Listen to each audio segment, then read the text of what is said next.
Vamos resolver agora a questão número 8 da prova do IME de 2026. Nós estamos na segunda fase, na prova de Física. E aqui a gente tem uma questão de termodinâmica. Vamos dar uma lida no enunciado.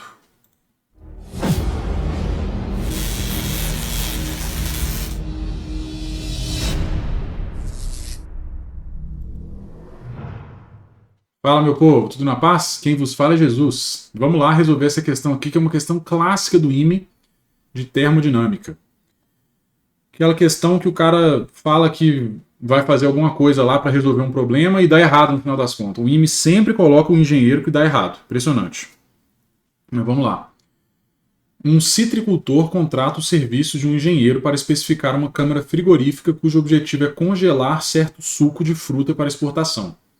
1 tonelada de produto entra no equipamento na fase líquida e lá deve permanecer até atingir a temperatura de menos 27. Mais especificamente, o citricultor está interessado em uma estimativa inicial de potência de acionamento do compressor, tendo em vista os custos crescentes da tarifa elétrica. O engenheiro afirma que um dispositivo com 30 HP de potência deve atender com folga ao requisito. E aí ele deu uma porrada de dado.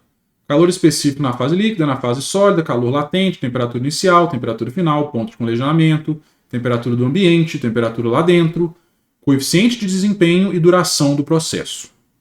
Beleza. Empregando os dados listados acima, realiza uma análise termodinâmica do problema em questão e avalia a potência do compressor. E na letra B, que é o clássico, compare seu resultado com o valor mencionado pelo engenheiro. Isso aqui a resposta é não, deu errado, o engenheiro não calculou direito.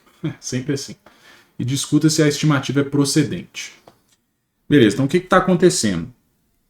Primeiro, a gente tem que retirar calor do suco, certo? E mandar para fora. Então isso aqui é um refrigerador, obviamente, né? Que isso é um refrigerador. Então o que a gente tem que calcular? O calor dele da temperatura inicial, que é 33 até menos 2, que é a temperatura do congelamento. Beleza? Depois, no menos 2, tem o calor latente, certo? Que é o para ele congelar. E depois tem outro calor envolvido dele ir do menos 2 até o menos 27. Então são 3 calores. Eu vou começar fazendo essa conta. Vamos lá. Então, o calor total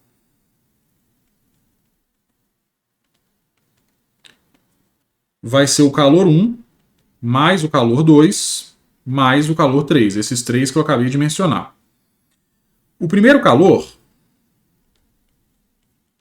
é dele esfriar na fase líquida ainda. Então é a massa vezes o calor específico na fase líquida vezes a diferença de temperatura.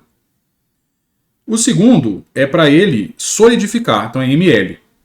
E o terceiro é, já estando sólido, para ele descer a temperatura mais um pouquinho. Então vai ser mc ΔT mais o C na fase sólida. Tá? Então vamos lá. A massa dá para pôr em evidência e essa massa é 1000, né? Aí o primeiro, calor específico na fase líquida. Volta e vê. Ó, fase líquida 1, fase sólida meio. Beleza. Então 1 o quê? 1 quilocaloria por quilograu Celsius. Beleza. E a diferença de temperatura? Olha lá, a temperatura inicial é 33 e o ponto de congelamento é menos 2. De 33 até menos 2, a variação foi de 35 graus Celsius. Vai ser 1 vezes 35. Mais, agora o calor latente, 72,5. Lembrando que o M eu já pus em evidência. Mais o calor específico na fase sólida é meio. E a diferença de temperatura? Ele vai de menos 2 até menos 27, que é a temperatura no interior da câmara frigorífica. Então a variação de temperatura é 25. Lembrando que isso aí está em quilocaloria, tá? Então o calor total vai dar 1000 vezes 35 mais 72,5 mais 25 por 2, 12,5. 12,5 mais 72,5, 85. Mais 35, 120. Então o calor total vai dar 120 com 3 zeros. 1, 2, 3 quilocalorias. Aí você multiplica por 4, né? Para transformar para joule. Então o nosso calor total vai ser 480 mil quilojoules. Quilojoules, pronto. Fechou? Pronto. Então esse é o calor total que vai ser necessário retirar do ambiente. Agora vamos lembrar aqui como é que funciona um refrigerador, né? Ó, então essa bola aí está representando meu refrigerador. Vou escrever aqui, ó.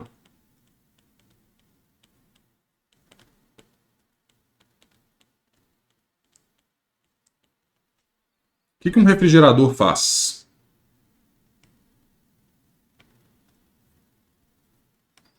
Apertei deletar sem querer. Pronto. Então, o refrigerador faz o seguinte.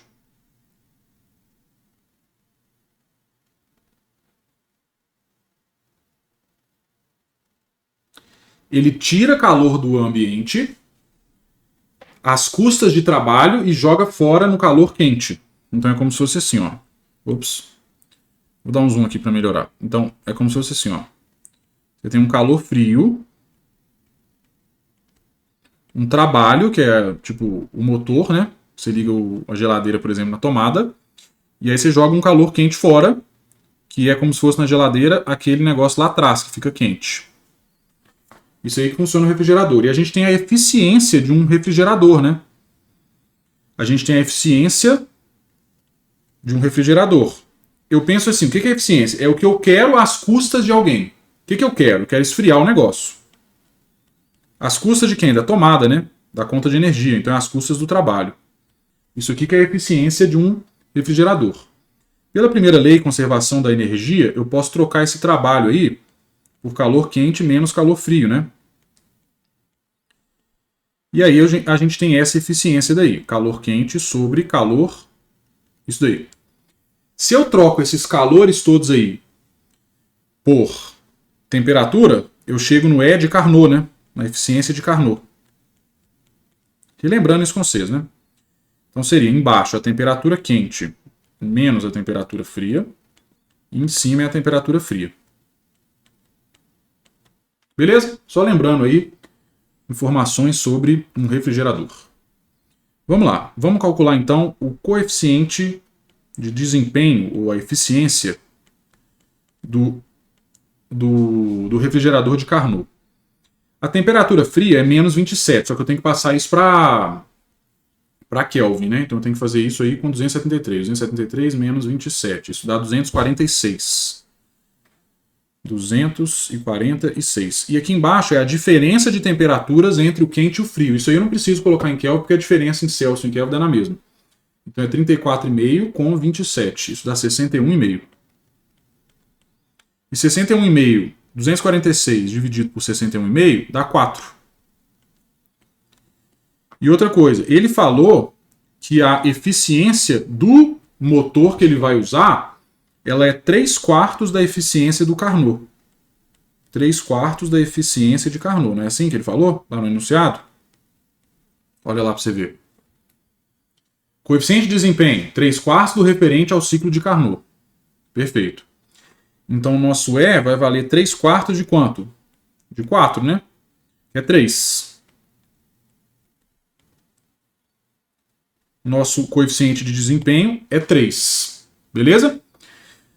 Bom, só que a gente sabe muito bem que o nosso coeficiente de desempenho é o calor que eu vou retirar lá dividido pelo trabalho, não é assim?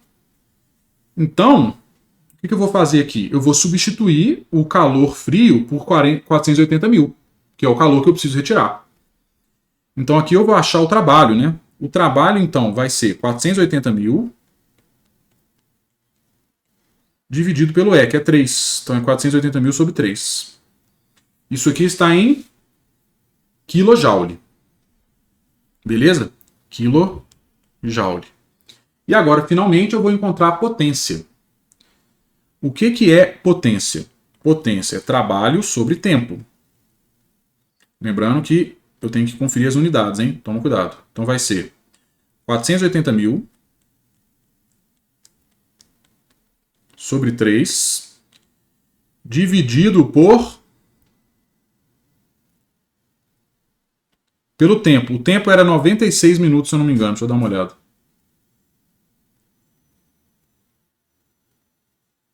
Onde é que tá? Ah lá, ó. Duração estimada do processo, 96 minutos. Então tá, então eu tenho que dividir por 96 minutos. Aí tem que transformar para segundo isso aqui, né? Se em cima eu tenho kilojoule e embaixo eu tenho segundo, eu vou ter kilowatt de unidade, tá bom?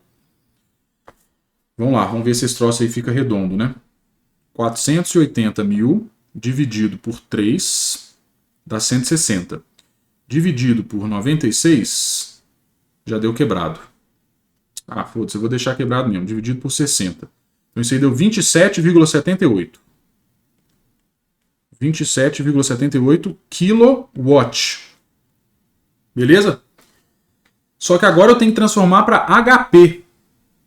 E olha aqui, ó. 1 HP vale 3/4 de kilowatt. Então 1 kW vale 4/3 de HP, né? Então eu tenho que multiplicar aquele troço lá por 4/3. Tipo, aqui, ó, eu multipliquei. Aqui, ó, eu multipliquei por 4 para transformar caloria para joule.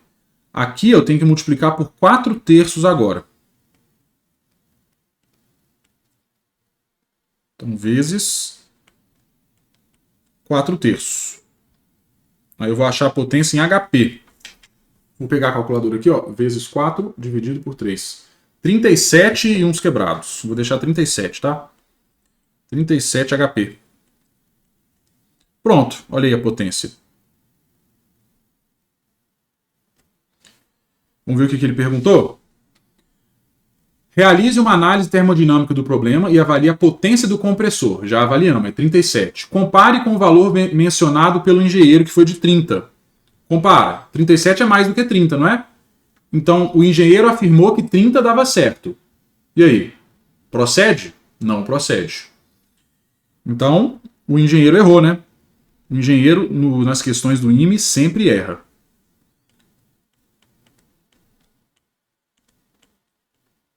Eu já ia escrever sempre erra. Então, o engenheiro errou. Então, pronto. Fechou? Então, a potência tem que ser 37 e uns quebradinhos. E não 30, igual o cara falou. Então, é isso. Resolvemos a questão de número 8. Qualquer dúvida, como sempre, deixe nos comentários aí que a gente resolve o mais rápido possível. Beleza? Valeu!